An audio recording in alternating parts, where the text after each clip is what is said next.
Anlatacağım konu aslında bedihiyattandır. Yani onu anlamak için dikkat, düşünce veya delil getirmeye ihtiyaç yoktur. Yani çok kültürlülük, çok dilli olan insanların bir arada yaşaması fıtri bir şeydir.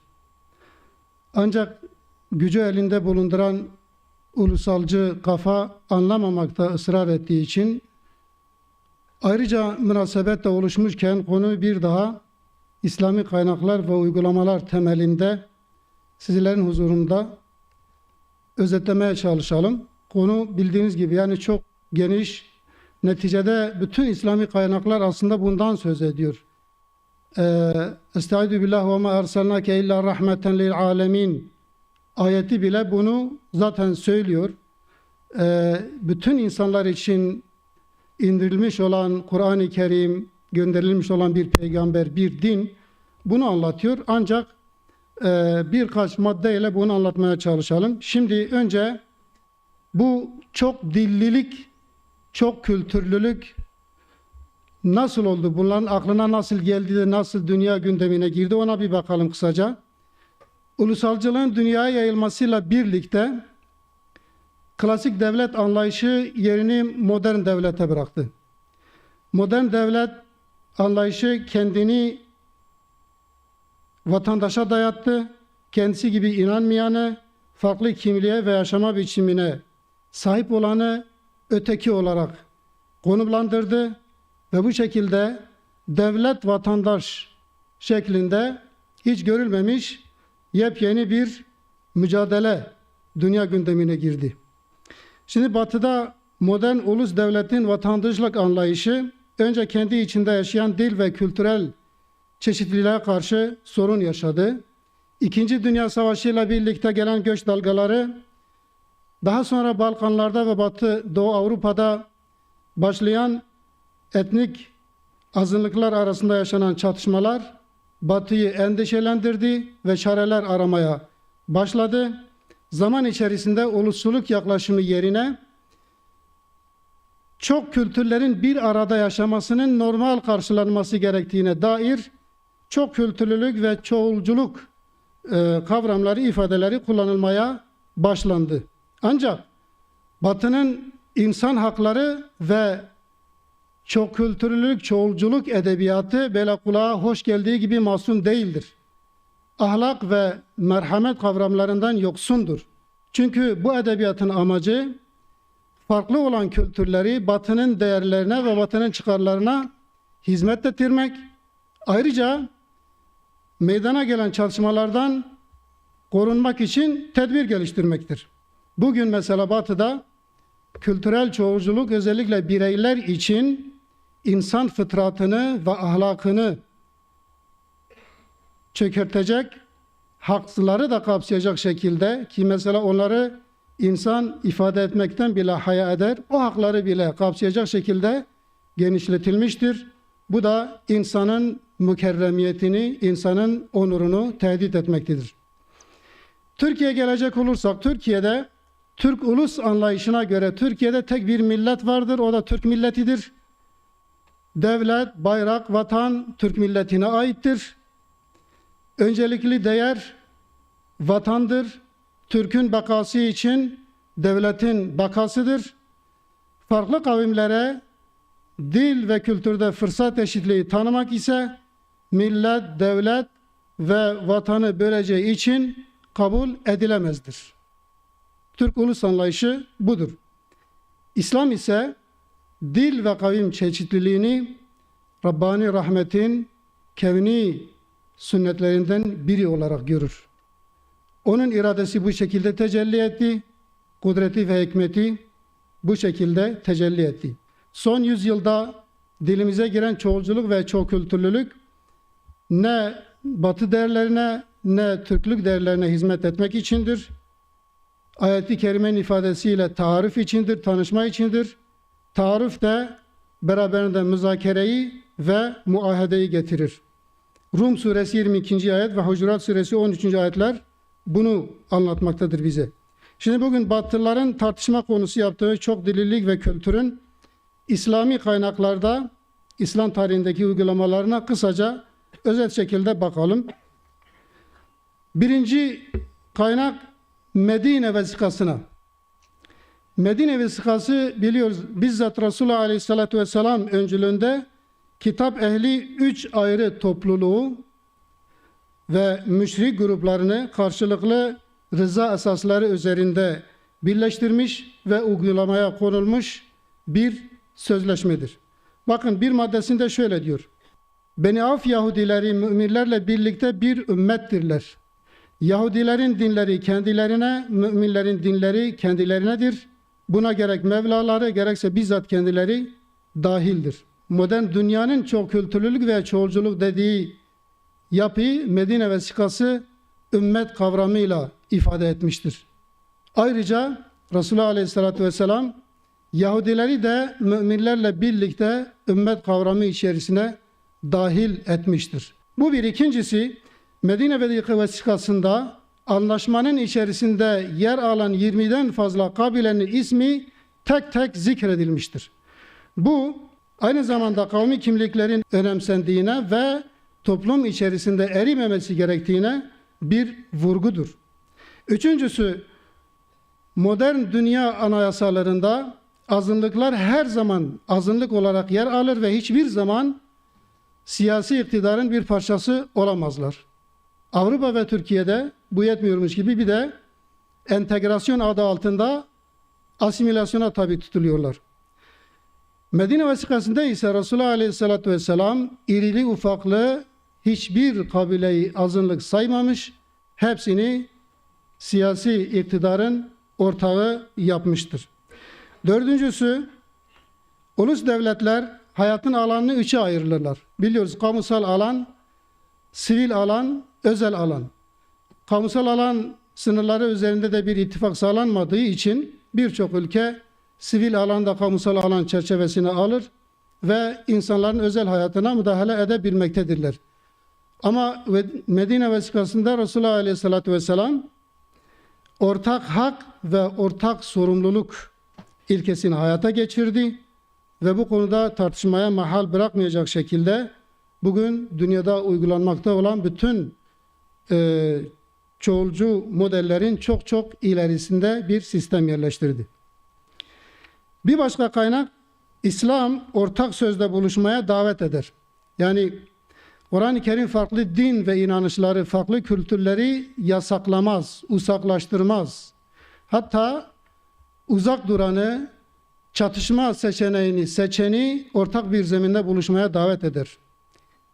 Mesela ayet-i kerime diyor ki, de ki ey ehli kitap, bizimle sizin aranızda ortak olan bir söze gelin. İslam ümmetinin en belirgin özelliği tüm insanlar için çıkarılmış hayırlı bir ümmet olmasıdır. Yani kendisi için değil, insanlar için çıkarılmış, başkaları için çıkarılmış bir ümmettir. Onun hayırlı olması ise marufu emretmesi, münkeri nehyetmesidir. Maruf, kısaca aklın kabul ettiği, şeriatın ve fıtratın uygun bulduğu, güzel bulduğu şeydir. Münker de bunun tersidir. Şeriatın hükümleri dışında kalan marufu emretme, münkerden sakındırma aslında bütün inanışların ortak paydasıdır. Yani neticede Kur'an-ı Kerim de hani marufu emredersiniz demiş ama şeriatı emredersiniz dememiştir. Bu açıdan Müslümanlar kim olursa olsun bütün inanışları, farklı kültür mensuplarını maruf ve münker temel esaslar üzerinde kamusal alanda hem sivil alanda çoğulculuğa çağıran bir topluluktur. Müslümanlar aynı yani ehli kitabı kelimetin seva ayet-i kerimenin ifadesiyle ortak kelimeye çağırırken ehli kitap olmayanları mesela laikler, ateistler, farklı din mensupları onları da marufun kapsamındaki akıl, hikmet, fıtrat olan ortak doğrular üzerinde birleşmeye çağırır.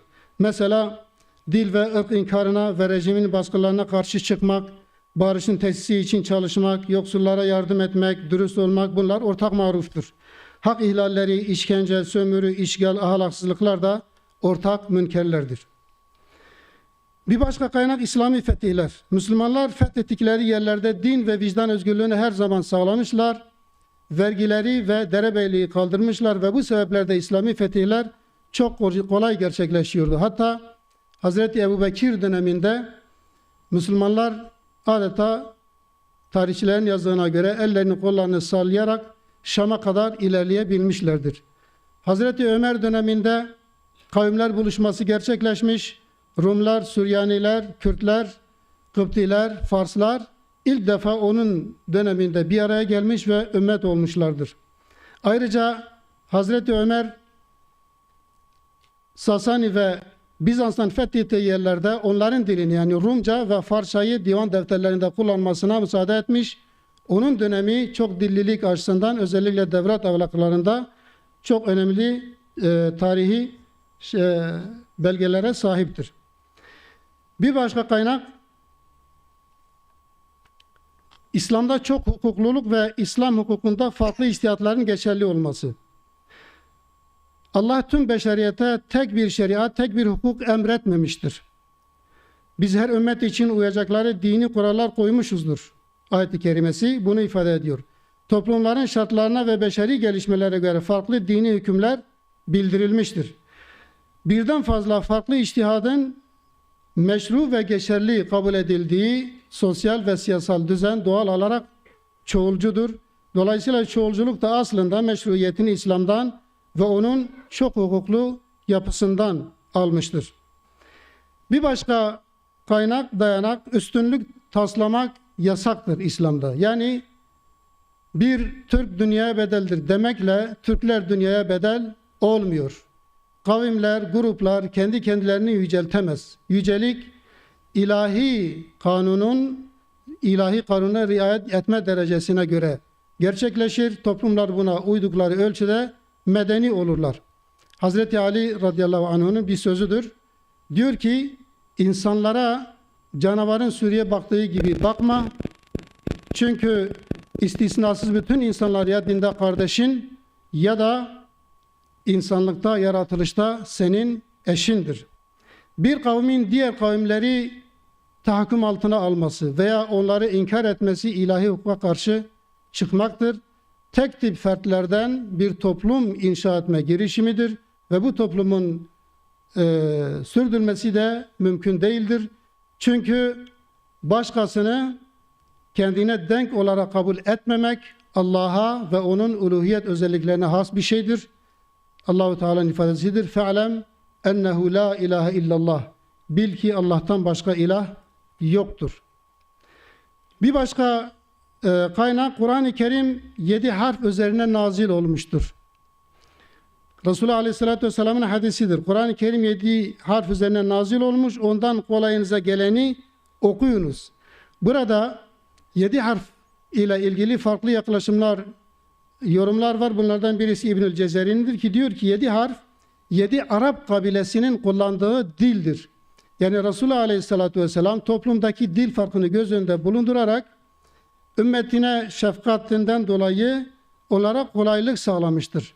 Hatta fakihler dilden kaynaklı yanlış telaffuzun, Arapça yanlış telaffuzun geçerli olduğuna hükmetmişlerdir. Mesela bazı Türk ve Fars kardeşlerimizin he, ayn mahrajlarını çıkaramaması gibi. Hatta yani Arapça hiç telaffuz edemeyen kavimlerin kendi dilleriyle Kur'an-ı Kerim'i okuyarak ibadet edebileceklerine hükmetmişlerdir. Öbür taraftan ulus devletin, ulusalcıların Kürtçeden başka dil bilmeyen insan kendini ifade etmesine yasak getirmesi, bunu varın siz kıyas edin. Şimdi modern dünyadan örneklere mesela bakacak olursak bir İsviçre örneği var. 1950'de ilk defa çoğunculuğun orada kullandığı ifade edilmekte. Mesela İsviçre'de dil özgürlüğü temel özgürlüklerdendir ve federal mahkemenin güvencesi altındadır. Kamu ve özel hayatında herkes tercih ettiği dili kullanmaktadır. Eğitim sistemi merkezi değildir. 26 kantonun her biri kendi eğitim standartlarını belirliyor. Yasa metinlerinin yürürlüğe girebilmesi için tüm resmi dillere çevrilmesi gerekiyor. Parlamento tutanakları bütün resmi dillere çevriliyor vesaire. Yani çok dillilik ve kültür İsviçre'yi ne bölmüş ne de zayıflamıştır, bilakis daha da güçlendirmiştir. Çünkü oradaki federatif yapı azınlıkları koruma ihtiyacından değil, güçlü ortak bir yönetim ihtiyacından doğmuştur. Yani İsviçre'nin yaşadığı refah seviyesi bir mucize olarak ortaya çıkmadı. Onun yaptığı akılcı bir tercihti. Neticede toplumlar akıllarını tek tarafı kullanırsa çoğul olanın dayatma aracı haline gelir ama toplum yararına kullanırlarsa İsviçre örneği ortaya çıkar. İsviçre toplumsal dayanışma, çok dillilik ve çok kültürlük üzerine siyasetini oturttu ve bu şekilde bu seviyeyi yakaladı. Yani bizdeki gibi böyle mutlu olmak için ne mutlu Türk'üm diyene de dedirtmedi, ne Türkçülüğü dayattı, ne de Kemalizmi dayattı.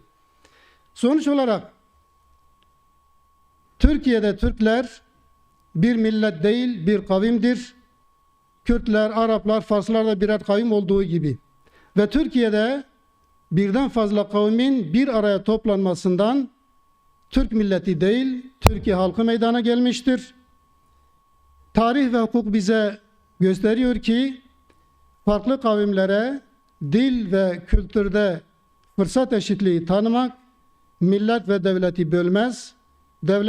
Devlete aidiyet ve itimat hissini artırır. Aksi takdirde kanun ve düzeni bir dayatma aracı olarak gören ve bu sebeple huzursuz ve öfkeli kitlelerin meydana çıkmasına sebep olur. Şimdi dil, kimlik ve kültürünü inkar ettiğiniz, asimile etmeye çalıştığınız birilerinden aidiyet hissi duymasını, devlete sahip çıkmasını bekleyemezsiniz.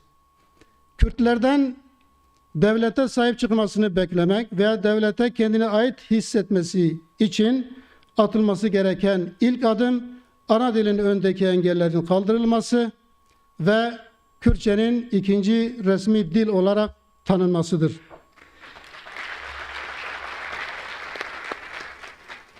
Bunun ötesinde Kürtleri asimile etmenin de işe yaramadığı ortadadır.